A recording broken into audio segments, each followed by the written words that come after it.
British শাসনের সময় এক ব্রিটিশ অফিসার এক ভারতীয় যুবকের মুখে থাপ্পড় মারে। সাথে সাথে সেই যুবকটিও তার সমস্ত শক্তি দিয়ে ব্রিটিশ অফিসারটাকেও কষে একটা থাপ্পড় মারে, আর সাথে সাথে তিনি মাটিতে পড়ে যান।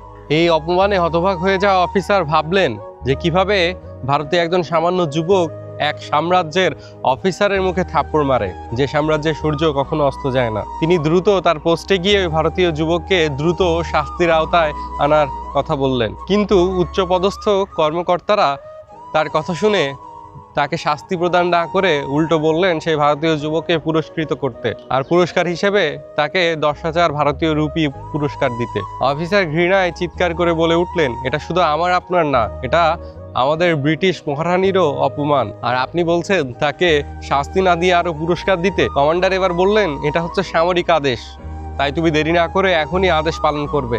জুনিয়র অফিসার তার কমান্ডারের আদেশ মেনে 10,000 রুপি নিয়ে সেই ভারতীয় যুবকের কাছে গিয়ে বললেন, দয়া করে আমাকে ক্ষমা করে দিন, আর অনুগ্রহ করে 10,000 রুপি আপনি উপহার স্বরূপ গ্রহণ করুন।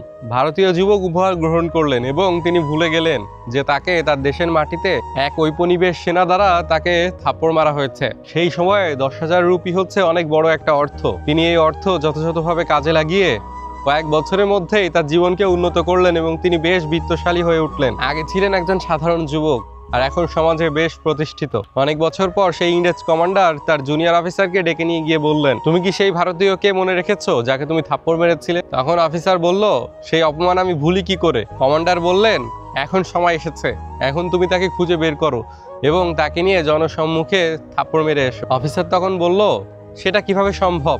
সে গরিব অবস্থায় আমার থাপ্পড়ের উচিত জবাব দিয়ে দিয়েছিল, আর এখন তো সে বিত্তশালী, এখন তো সে আমাকে মেরেই ফেলবে। কমান্ডার বললেন, আমি যা বলেছি তাই করো, এটাও তোমার উপর আদেশ। জুনিয়র অফিসারকে তো আদেশ মানতেই হবে, তাই তিনি সেই ভারতীয় যুবকের কাছে আবার গেলেন এবং তাকে খুব জোরে থাপ্পড় মারলেন। কিন্তু এবার ঘটনা ঘটলো সম্পূর্ণ উল্টো। এবার সেই ভারতীয় যুবক আর কোনো প্রতিক্রিয়া দেখালেন না, এমনকি সাহস করে অফিসারের দিকে তাকাতে পর্যন্ত পারলো না। অফিসার এটা দেখে হতবাক হয়ে তার কমান্ডারের কাছে ফিরে গেলেন। কমান্ডার বললেন, আমি তোমার মুখে বিস্ময়ের ছাপ দেখেছি, তুমি এত বিস্মিত কেন? অফিসার বলল, যখন সে গরিব ছিল তখন সে প্রতিবাদ করেছিল, কিন্তু আজকে সে বিত্তশালী হবার পরেও সে চোখ তুলে তাকাতে পর্যন্ত পারলো না, এটা কেমন করে সম্ভব? ইংরেজ কমান্ডার তখন ধীর গলায় বললেন, প্রথমবার তার কাছে তার সম্মান ছাড়া আর কিছুই ছিল না, সে সেটাকে সবচেয়ে মূল্যবান মনে করেছিল এবং সে সেটা রক্ষার জন্য মৃত্যু ঝুঁকি নিয়েও লড়েছে। আর এখন সে সেটা রক্ষার চেষ্টা করেনি, কারণ তার কাছে তার সম্মানের চেয়ে গুরুত্বপূর্ণ হচ্ছে তার বৃত্ত।